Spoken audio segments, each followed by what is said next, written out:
Good morning and welcome to the next episode of MD3 Lax with McKenna Davis. McKenna, how are you doing today? I'm good. How are you? Great. Hey, coming off a big weekend. You guys got another W, still undefeated up there at Boston College, and going into the week leading up to the number one team in the country and the number two being North Carolina, and the showdown will be this Saturday coming up in Chapel Hill. And just let's touch base on that really quick before we get into the main subject here of today. But what's the mindset of the team going into this week and ready to play the Tar Heels on Saturday? We're really excited. We know we got to work yesterday, and we're going to get to work again today. And it's going to be a work week. It's going to be grind, but we're really pumped up to compete. Yeah, I was watching the North Carolina Notre Dame game yesterday that got cut short because of weather, but it looked as though they were very good offensively, and also defensively they held Notre Dame to only a few goals, which were one goal and one assist by monster freshman from Fairport, New York. Katie Malaber had a great afternoon. But the Tar Heels look tough, and as far as the scouting goes, Ashley Humphrey is all over ESPN, and she seems to be the Izzy Skane of last year, media wise. So, we know that there's three Humphreys actually, but Chloe seems to be lighting up the scoreboard pretty well in goals. And what's the plan for her? They're really good. You got to respect them as both dodgers, feeders, and playmakers. So just getting ready to defend them and try and stop them from getting the ball as much as possible.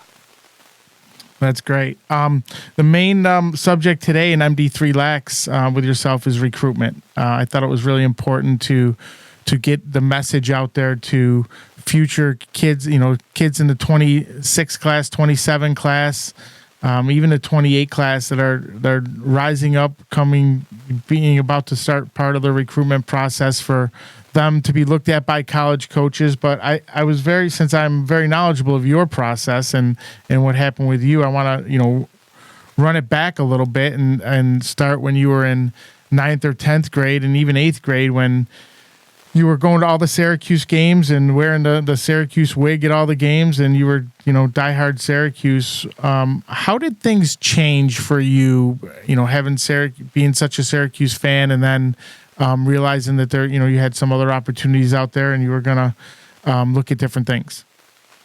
I think that, growing up, just like being from the Syracuse area, like an hour from it, like it's just natural that you want to gravitate towards a school like that's local and successful. But like September 1st, you come in contact with Acacia Walker and you just fall in love. And speaking with Kayla Trainer and then Sam Apuzzo, it's just so easy to, want to be part of something so special. And they make you feel so welcome. They really appreciate you and they treat you like family. And, that was something that was so big for me. My first interaction with all of the Boston College coaches, it just immediately felt like home. So, having the inside scoop, Boston College really was not on your list or your radar prior to midnight of September 1st.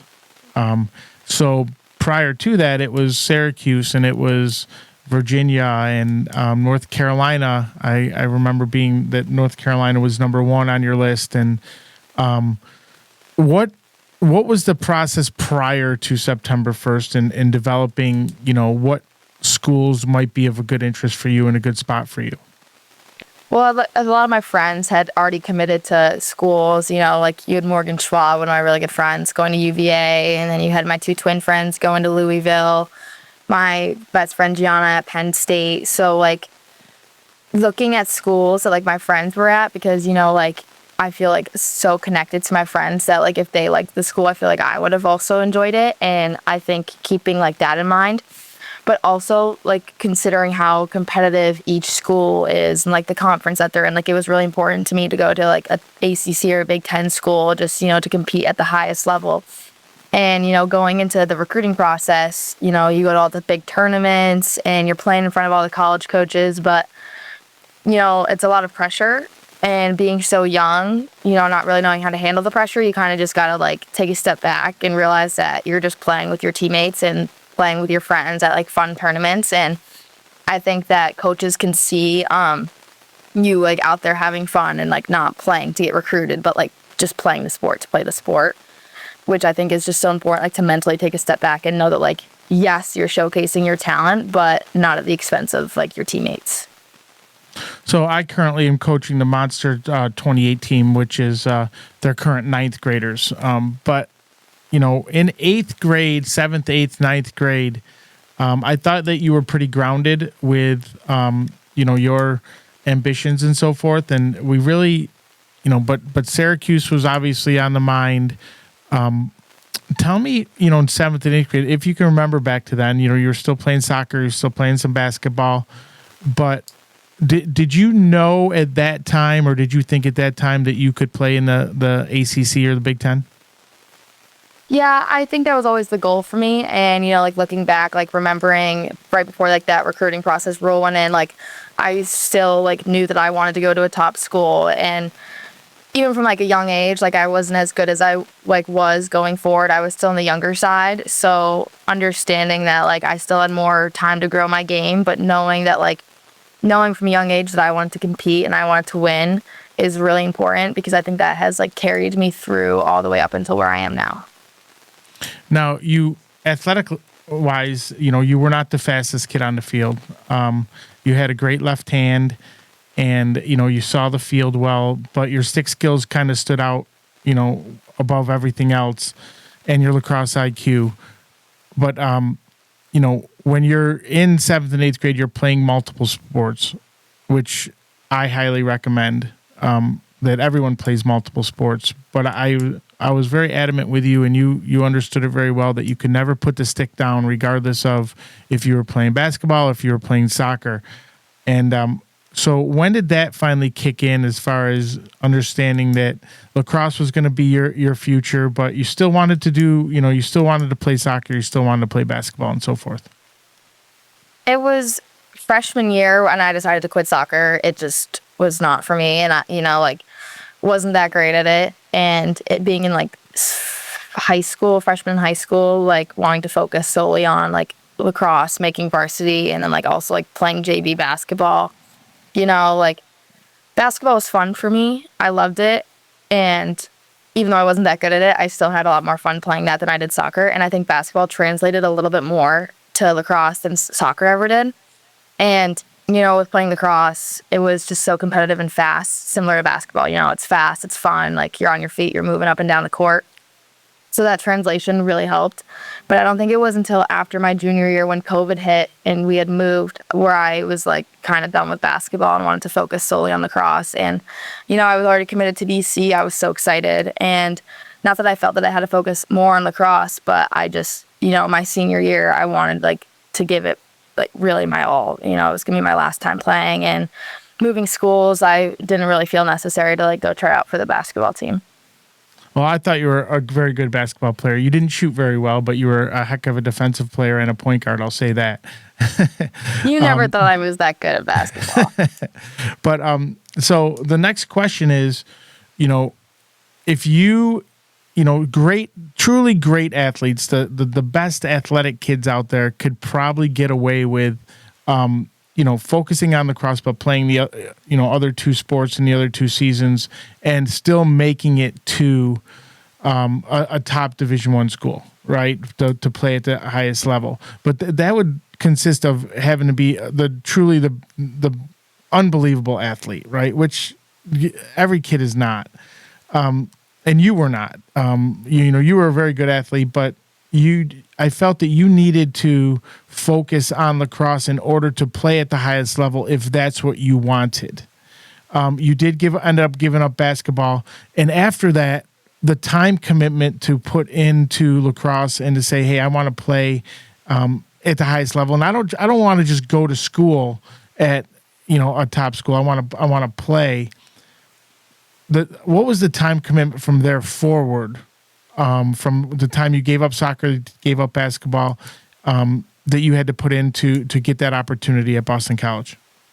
Yeah, I mean, the time commitment was drastic, just because once you drop a sport, your schedule completely opens up. And like, I don't think people realize actually how much time it consumes. And, you know, dropping a fall sport and then a winter sport, you know, I had 2 extra seasons to prepare, but that was something that I mentally like considered and thought about and made a conscious decision. I knew that with all this extra time, I wasn't just going to be like hanging out. I knew I was going to be in the gym, I was going to be on the field, on the wall, working, watching film, whatever it took, playing in those extra winter leagues, going to extra practices.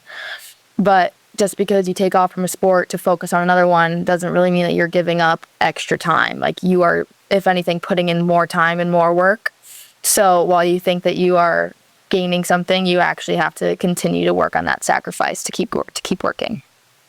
Do you think if you did not give up those 2 sports, you would be at the level of lacrosse you are today? I think with soccer, yes. You know, basketball, I think helped out a lot. But, you know, senior year, being able to fully just focus on lacrosse was really helpful. And I think that it's just a complete mental like shift and lock in. So yeah, I would agree. So, you know, come junior year when it's time to take your visits, you had several visits, you know, scheduled, which directly would have impeded into a fall schedule of sports, right? I mean, there's no way that you're going to visit all those big schools on weekends and also being able to make your soccer game or whatever fall sport you're playing on Saturday. Giving up or setting aside your second sport in the fall to focus on those visits and to make sure that you make a good decision on where you're going to go.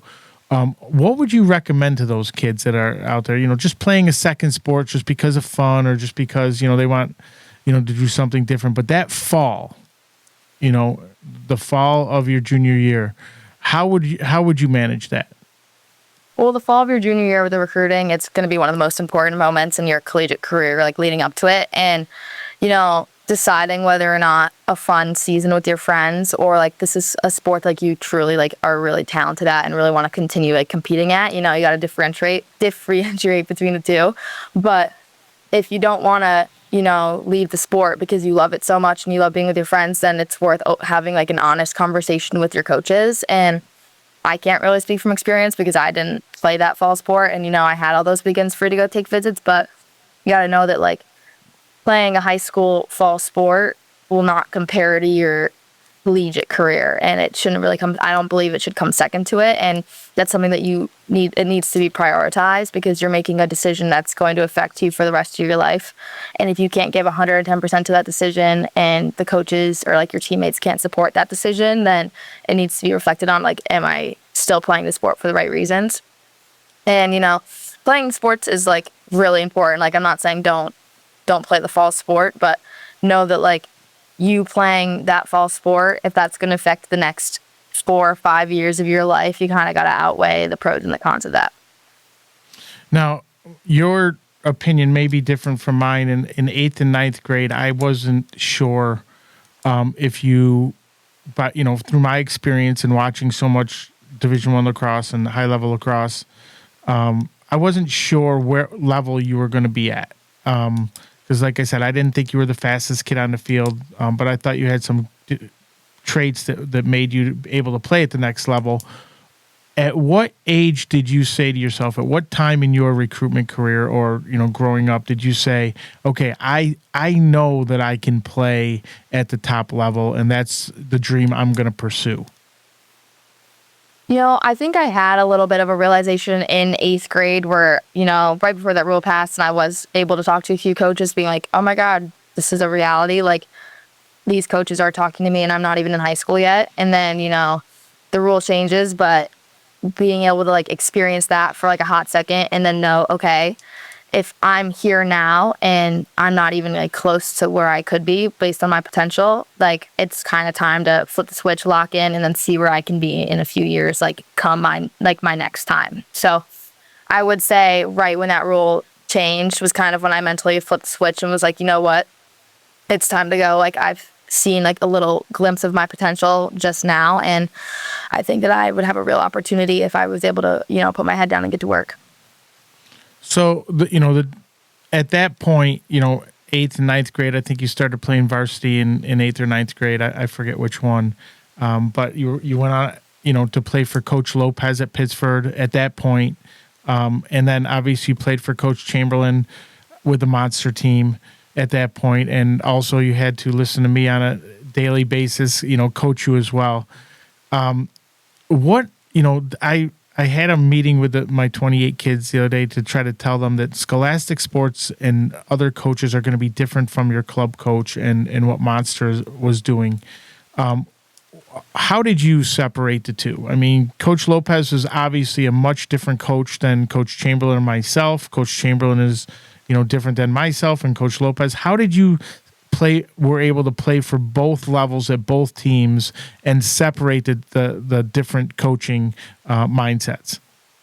Well, I think that just because, the two teams were so separate that it was easy to, compare the two, because when you're playing club, you're playing with completely different players because, your club teammates aren't always your town or high school teammates. And being able to just switch up the teams and player personnel, I always try to adapt to who I'm playing with and playing styles. And I think that translates to coaching style. So knowing that, I have my own game and I know how I can play, and, whether or not I'm being coached by two different coaches, I know what I need to do.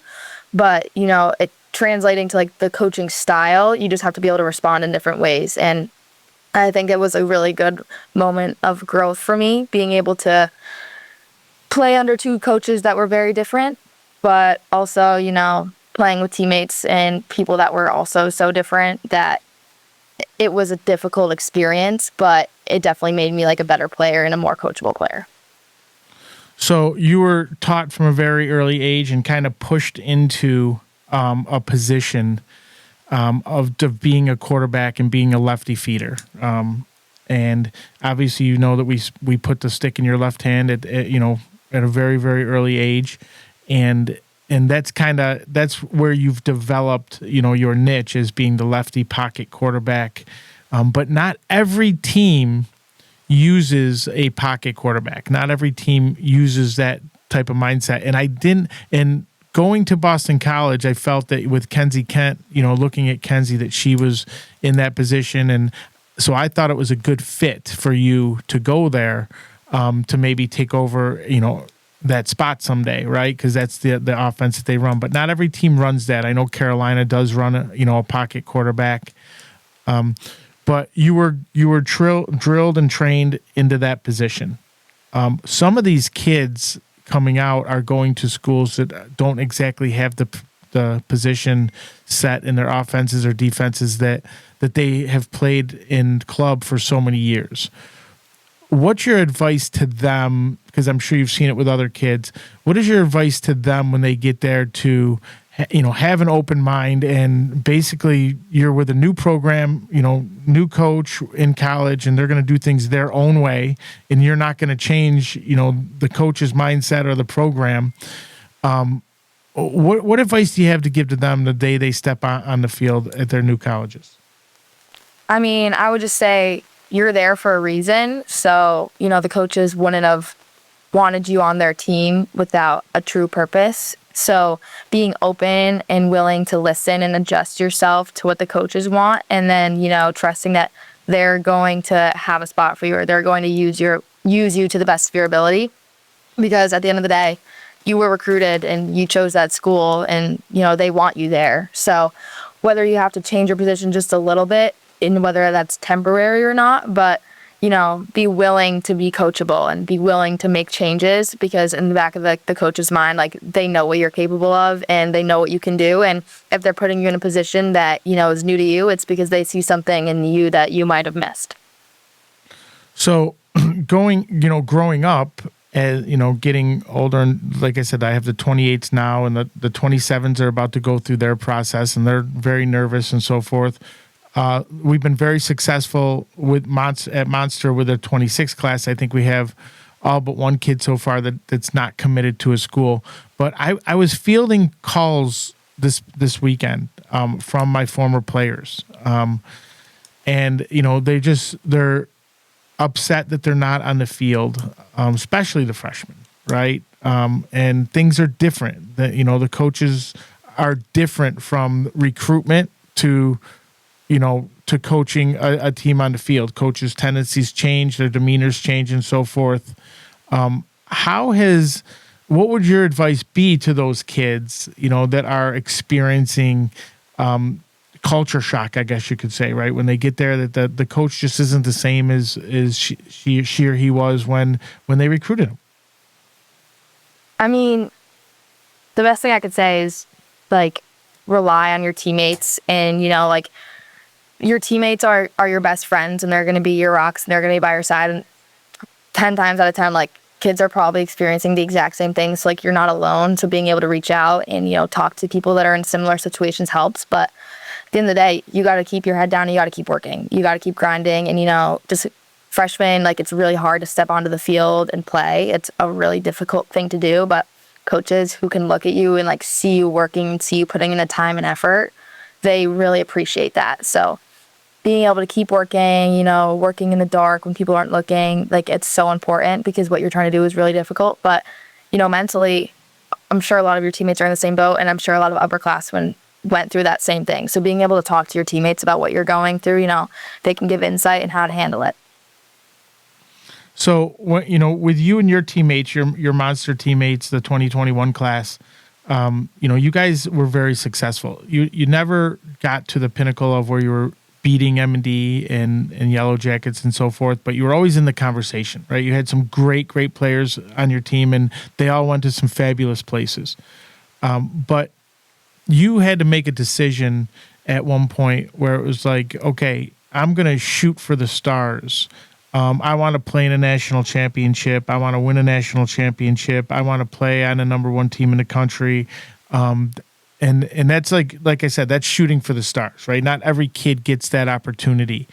But you had so many kids in your class who were very, very talented that took other directions, like Sammy Carey, right? When Sammy Carey was in 9th and 10th grade, she was considered a top kid in the country. And, the higher end schools were, watching all her games, looking at her. She chose a more realistic path, an educational path, a path that actually was good for her with going to Villanova. And she's having she's had a very, very successful career there. She started all 4 years. She's their leading scorer.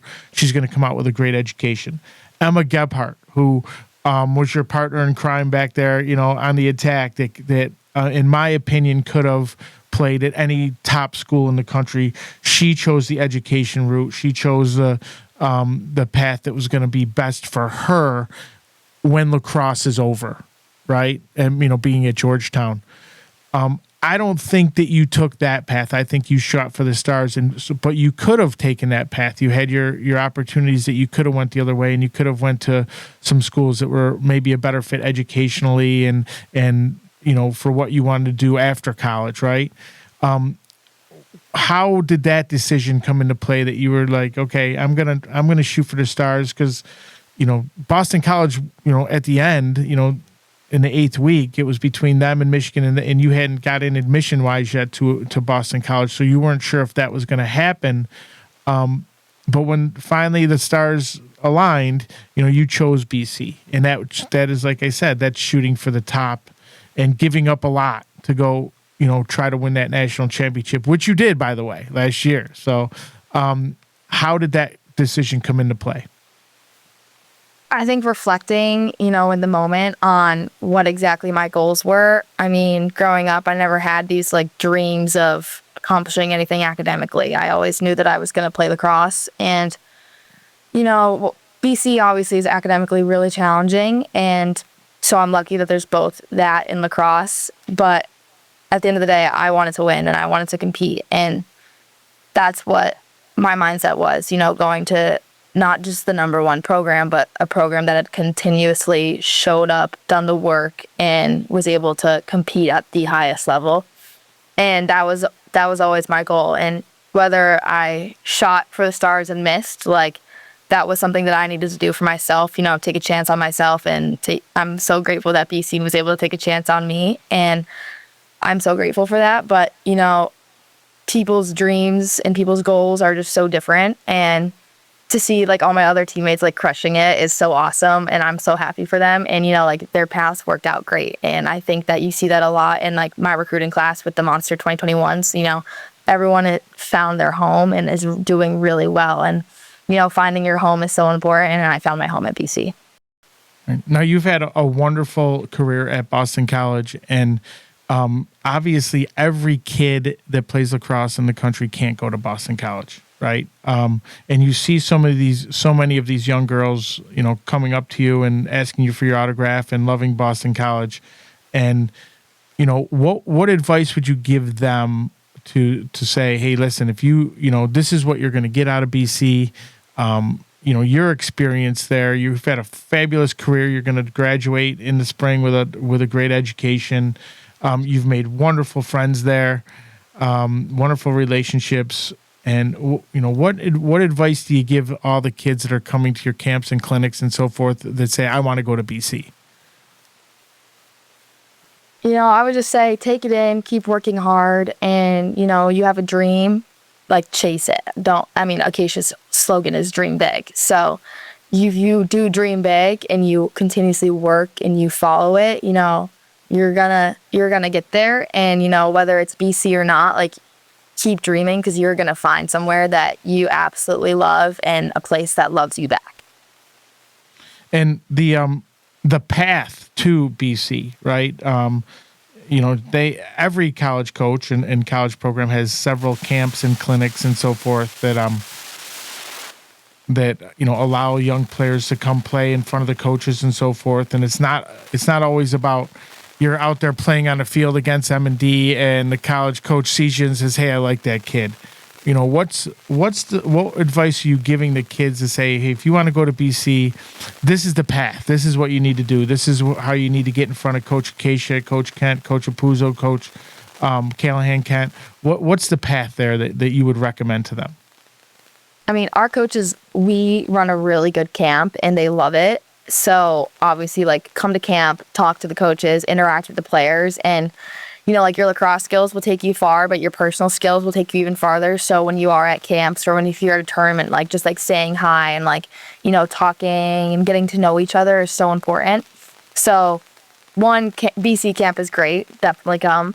But two, how you play at tournaments is so important. There's so many showcases. I would recommend any form of Deemer class showcase or first class lacrosse.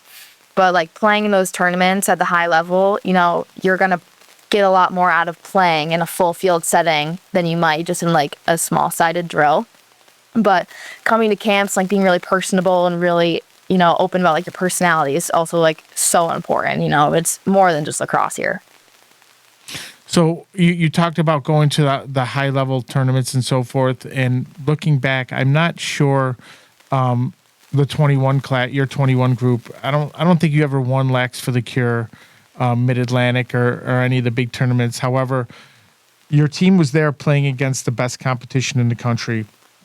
How important, is winning those tournaments more important, or just going there and showcasing and competing is the way to go there? I think winning's great. It's fun, and everyone wants to win. No one wants to go to those things and lose, especially those big tournaments where everyone's there and there's all this hype around it. But at the end of the day, playing solid full field lacrosse and being able to compete, whatever the score is, coaches aren't looking at the scores of those tournaments. No coach is going to remember, oh, you lost to this team by this many points. They're going to remember how hard you worked on the field, how many ground balls you got. They're going to see who's playing to the last whistle, down or not. And, winning Lax for the Cure would have been a sick experience, but, playing there and playing in front of all those college coaches, winning or losing, it's how can you showcase yourself, not score related. Okay. So yeah, that's recruitment. And, if anyone has any questions for McKenna in regards to her recruitment or anything else, it's MD3 Lax. You can go on the website and get in contact with her, through there. We got to touch base a little bit, McKenna, on the polls, right? Yeah. Or this week, the seedings this week. So you guys are still number one. Mm-hmm. Carolina's 2, Northwestern's 3, Hopkins is 4. Still at 4, have moved. The only thing that can happen, I think, this weekend coming up is maybe, depending on the outcome of your game with Carolina, could switch the number, the 1 and 2. But there's some notable, ups and downs in the rankings. And Syracuse is up to number 6. They got a win over Virginia this weekend. The interesting one to me that's climbing, that you guys played them last year in I think the quarterfinals or the in the tournament, is Princeton. Princeton is climbing. They're up from number 9. They're at number 7 now. And they seem to be playing well. Mackenzie Blake's putting up big numbers. Haven Doors, playing well. Who between, obviously Hopkins is not a sleeper anymore, but Florida's not a sleeper. But Syracuse, Princeton, Maryland, Stanford has dropped. Syracuse, Princeton, and Maryland, they seem to be the sleepers creeping up. Who do you pick between those 3? Looking at Princeton's schedule, they got a heavy Ivy League schedule up ahead. I think their only out-of-conference game is Stony Brook. So, if they can keep winning in the Ivy League, Princeton's going to stay up there. And Hopkins, they've proven to be really steady, and they're like solid up there. But, they have a big top Big Ten conference games coming up. I think they have Northwestern up next, and then they got Ohio, Michigan, Penn State, and, they got ending with Maryland. They're going to have to continue to show up. And, just because you're there right now, like, it's even harder to stay up there. But I don't know. I think it's just, playing in these high conferences who can continue to win in their conference, not just out of conference. So whoever's going to keep winning in their conference will keep moving up. So we had a big upset this weekend. I think it was the upset of the weekend was Penn State beating Michigan in overtime. And, Michigan is dropping. They were up to 4, and now they're down to 18. They went from 13 to 18 this past week. So I was expecting a little more out of Michigan. I don't know what's going on over there, but do you expect to see them, in the Big Ten finals? I think that, they're really well coached, and they can show up when it's do or die. And as the season comes down to an end and comes down to a close, they're really gritty, they're scrappy. And I think that they can definitely have the opportunity to turn it around. And once it gets to Big Ten conference play, it's anyone's game. It's who shows up on a given day. So if they can show up on that winning game day, I think they can bring it home. So you guys, Boston College, have Carolina this weekend, then Virginia, then Syracuse, at the end there. So 3 tough conference schedule opponents coming up. Then you got the ACC tournament. The sleepers in the ACC, Notre Dame's fighting right now to just try to make the ACC tournament, right? They're on the border. It's going to be either them or Virginia Tech, right? If you remain the number 1 spot, you're going to end up playing Notre Dame again in the first round of the ACCs. After watching the game yesterday, what does Notre Dame got to do in order to get their stuff together to make them competitive? Their defense is solid. I think offensively they just need to find a rhythm. They got to get in a groove, find a flow, and they have some good threats, but it's just developing a connected system. What about Virginia? Virginia is up a spot from number 11, but they took the loss to Syracuse only by 1, but they're creeping, but they're young. So where they're young, but they're young and they're strong and they're good and they're peaking at the right time. Playing in Q's to a 1-goal game was so great, and I think that if they can continue to keep climbing, like, you'll see them peak at a good moment for them. All right, so Hopkins, like I said, Hopkins staying in there at number 4, but the kind of the variable in there is Florida at 5, who are not in the Big Ten and they're not in the ACC. They're in a different conference, but they're hanging in there at 5, and they have, left coming up on their schedule. They don't have they're going to win out. Florida, by looking at their schedule, San Diego State, Jacksonville, Colorado, Stetson, Cincinnati, and Arizona State, I think they're going to win out. With nothing against any of those schools I just named, but I think Florida's going to win out. So, what are the Gators doing? What are your thoughts on them? I think that they're really solid, and like these next upcoming games, like, it's just going to be an opportunity for them to keep working and find their flow, work on their defense, work on their chemistry and connection, and just because like they're going to win out these next few games doesn't mean that they're not going to have the opportunity to work on themselves. And I think going into their conference play and then followed by NCAA tournament, like they're going to have to do a lot of work just to, keep staying at a high level. Yeah, they're going to end up with only 2 losses, and then they're probably going to run through their conference tournament. So it's going to be interesting to see where they get seated, either, a 4th spot or a 4 or a 5. I guess it doesn't matter besides for you're going to play at home, right? It's the home field advantage if you're going to be a 4 or 5 in the NCAA. So either way, they're gonna end up playing to get into the Final Four. I think they got a great shot, but I think Hopkins in the Big Ten is the one that's gonna end up being could be that 4 spot. So, all right, it was great talking to you today. I hope lots of kids that listening to the show will be texting or emailing you and trying to get signed up for your camps and clinics and your vast knowledge of college lacrosse. And we will drop this podcast this week, and we'll be back here next Monday to kick off another one. Good luck this week in practice and against North Carolina. I'll be down there in Chapel Hill rooting you on, and let's hope for a good week. Awesome. Thank you. Go Eagles. All right. Have a good one.